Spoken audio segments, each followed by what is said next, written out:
Փաշինյանը հայտարարեց, որ երևի ճիշտ կլինի, որ սրանից հետո Հայաստանի եկեղեցիներում պատարագից առաջ օրներ կհնչեցվի, իսկ ինչու ենք մենք ընդհանրապես քրիստոնյա, միայն այն պատճառով, որ Տրտակ թագավորը առավոտյան արթնացել է եւ հրովարտակ է արձակել, որ մենք պիտի քրիստոնյա լինենք։ Դա է, մենք քրիստոնյա լինելու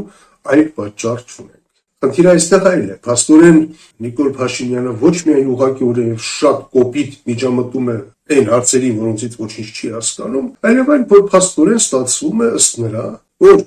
թագավորը կամ այսօրվա լեզվով ասած պետության ղեկավարը, կառավարության ղեկավարը կարող է իր անձնական հրովարտակով որոշել, թե ինչ կրոն պիտի ունենա, ինչ հավատ պիտի ունենա իր երկրի ժողովուրդը կամ իր երկրի քաղաքացին։ Նիկոլ Փաշինյանը կարող է առավոտյան արթնանալ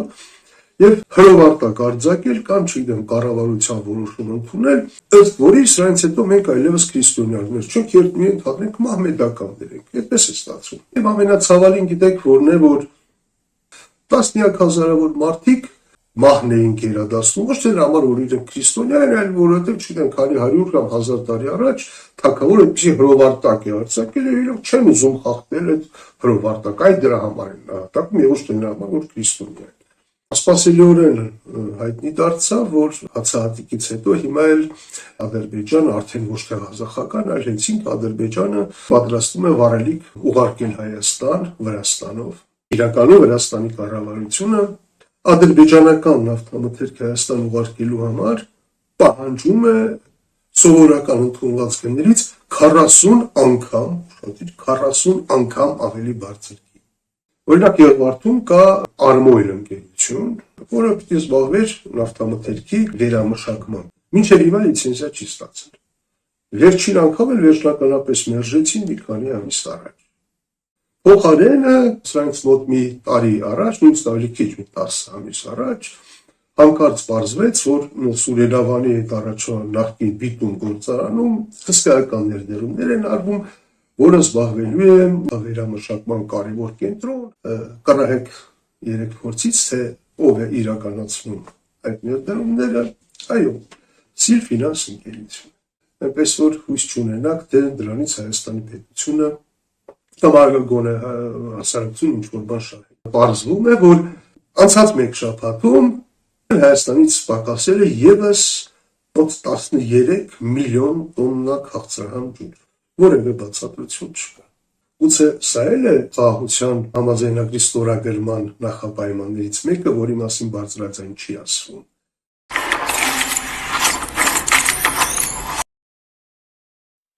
Մեկ 991 TV YouTube-յան ալիքում ուղիղ խոսքն է, բարև ձեզ։ Այսօր անդրադառնալու եմ մի քանի թեմաների, որոնցից առաջինը բնականաբար Նիկոլ Փաշինյան եկեղեցի այս աստիճանաբար սրվող առճակատման մասին է։ Գյումրիում բոլորս տեսանք, թե ինչ տեղի ունեցավ, թե ինչպես իշխանությունները ուժային մեթոդներով իրենց համար հաջող պատարակ կազմակերպեցին, ինչպես Շիրակի թեմը ընդվզեց, դիմադրեց եւ հաջողությամբ դիմադրեց, ինչևէ դրանից հետո Նիկոլ Փաշինյանը հայտարարեց, որ երևի ճիշտ կլինի, որ սրանից հետո Հայաստանի եկեղեցիներում պատարագից առաջ օրներ կհնչեցվի, որ եկեղեցու դիմաց կամ եկեղեցու ներսում անպայման Հայաստանի Հանրապետության դրոշը տեղադրվի, հետո էլ հայտարարեց, թե արդեն ներկայ կրթվել է նորաձև է այդ միջոցառումների շրջանակներում, հայտարարեց բառացիորեն հետևյալը, թե իսկ ինչու ենք մենք ընդհանրապես քրիստոնյա, մենք միայն այն պատճառով, որ Տրտակ թագավորը առավոտյան արթնացել է եւ հրովարտակ է արձակել, որ մենք պիտի քրիստոնյա լինենք։ Դա է, մենք քրիստոնյա լինելու այլ պատճառ չունենք։ Սա խնդիրը չի անհեթեթությունը կամ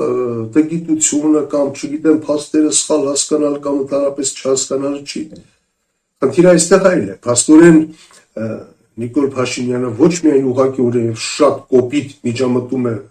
այն հարցերին, որոնցից ոչինչ չի հասկանում, այլև այն, որ փաստորեն ստացվում է ըստ նրա, որ թագավորը կամ այսօրվա լեզվով ասած պետության ղեկավարը, կառավարության ղեկավարը կարող է իր անձնական հրովարտակով որոշել, թե ինչ կրոն պիտի ունենա, ինչ հավաք պիտի ունենա իր երկրի ժողովուրդը կամ իր երկրի քաղաքացին։ Այսինքն այս տրամաբանությամբ մի օր էլ Նիկոլ Փաշինյանը կարող է առավոտյան արթնանալ եւ հրովարտակ արձակել կամ չգիտեմ կառավարության որոշում ընդունել, ըստ որի սրանից հետո մենք այլևս քրիստոնյաներ չենք, երբ մի ընդհանրենք մահմեդականներ ենք, այդպես է ստացվում իր ասած։ Հասկանալի է, որ դա այդպիսի բան չի անի, ամենայն դեպս հիմա դա աներևակայել է թվում, բայց եթե քանի օր առաջիկա ինչպես իրենք են ասել պիտի սահմանադրությունը փոփոխվի, կարող են օրինակ հենց այդ տրամաբանությամբ օրինակ սահմանադրությունից անել 18-րդ հոդվածը, որտեղ խոսում է հայ առաքելական Սուրբ Եկեղեցու առանձնահատուկ առաքելության եւ առանձնահատուկ դերի մասին։ Կարող են այդ հոդվածը ընդհանրապես անել եւ վերջ, ինչպես պատրաստում են օրինակ ոչ թե փոխել հռչակագիրը այնտեղից հանել փոխել սահմանության նախաբան եւ հանել փոխել հռչակագիրը ընդհանրապես նախաբանը հանել եւ վերջ։ Նույնն էլ կարող են անել այդ 18-րդ հոդվածի հետ եւ դրանից հետո հայ առաքելական Սուրբ Եկեղեցին կդառնա նույնպիսի կրոնական կազմակերպություն, չգիտեմ, ինչպես օրինակ որևէ կրոնական աղանդ կամ ինչպես Ալլահ Շուքր Փաշազադեն է ասում Երևանի Ղազավատ։ Եթե այստեղ ստեղծվի, հավասար իրավունքներ պիտի ունենա։ Ինչ է սա եւ ամենացավալին գիտեք որն է, որ ընկերը նույնիսկ այն չի, որ Նիկոլ Փաշինյանի ստացվում է, որ այդ կրթած թագավորի հրովարտակի պատճառով ենք մենք քրիստոնյա, այսինքն ստացվում է հետագայում այդ հարյուրամյակներ շարունակ, ասենք երբ որ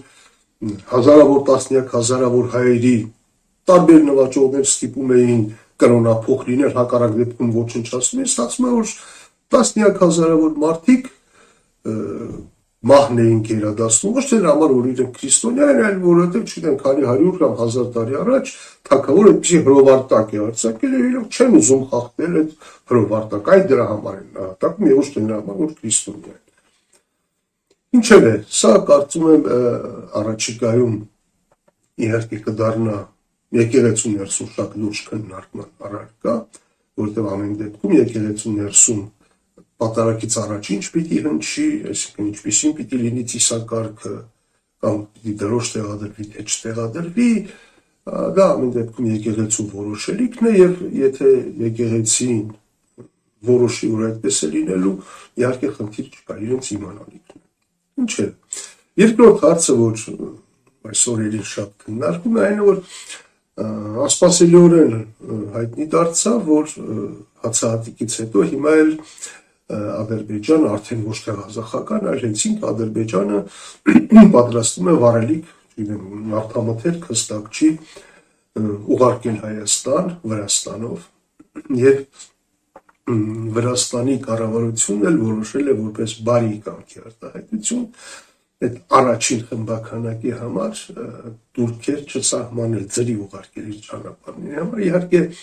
Դա շատ ցավեջ տալի է, որովհետև իրականում Վրաստանի կառավարությունը ադրբեջանական նավթամթերք Հայաստան ուղարկելու համար պահանջում է սովորական ընդունվածքներից 40 անգամ ավելի բարձր գին։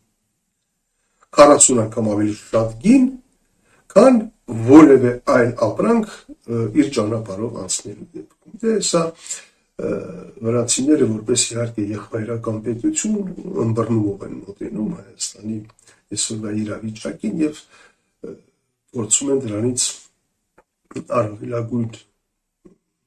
կահույք ստանալ, ինչը առաջի անգամը չի, կարծում եմ ամեն դեպքում այս հարցերը կկարգավորվեն, խնդիրը սա չի, միայն սա չի։ Խնդիրն այն է, որ այդ ադրբեջանական նավթամթերքը, որ պիտի գա Հայաստանի իշխանությունները դա հիմա թմկահարելու են, որպես մեծ առավելություն, ժողովուրդն էլ հույսով սպասելու է, որ այ վերջապես եկավ, հեսա բենզինը կթանկանա, կեժանանա, ներողություն այ, տեսեք եւ ապագան եկել է, տեսեք ինչ լավ ենք ապրելու, ուզում եմ հիասթափեցնել, այդպես չի լինելու, որովհետեւ օրինակ հիմա Հայաստանից բենզին գալիս է տարբեր երկրներից եւ երկրից որտեղից գալիս է միևնույն է բենզինը այնտեղ կրկնակի անգամ երակի ավելի էժան է միևնույն է Հայաստանում այսօր առասպելական բարձր գներով է դա վաճառվում նույնն է լինելու է ադրբեջանականի դեպքում, սա կարող է վստահ լինել, որովհետև այդ գինը Հայաստանում ձևավորվելու է այլ մեխանիզմներով եւ հաստատ ավելի էժան չի լինելու, սա մեկ։ Երկրորդն էլ մեծ հավանականությամբ տեղի ունենալու այն, ինչ սովորաբար տեղի է ունենում, այսինքն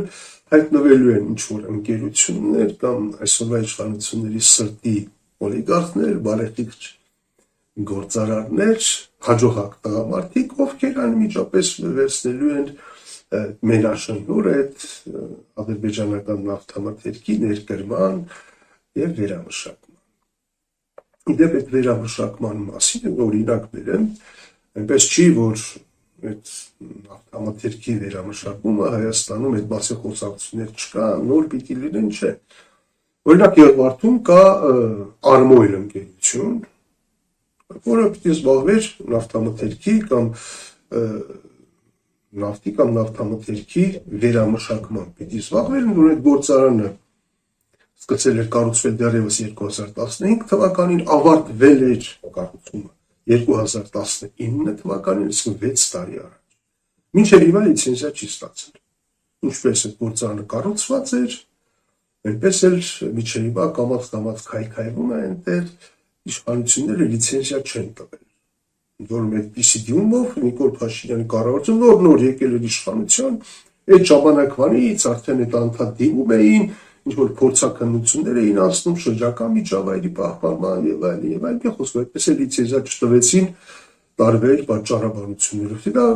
չգիտեմ, այդ փորձաքննության մեջ ինչ-որ ստորակետ էսպես չէր դրված, ինչ-որ ձևակերպում այնպես չէր,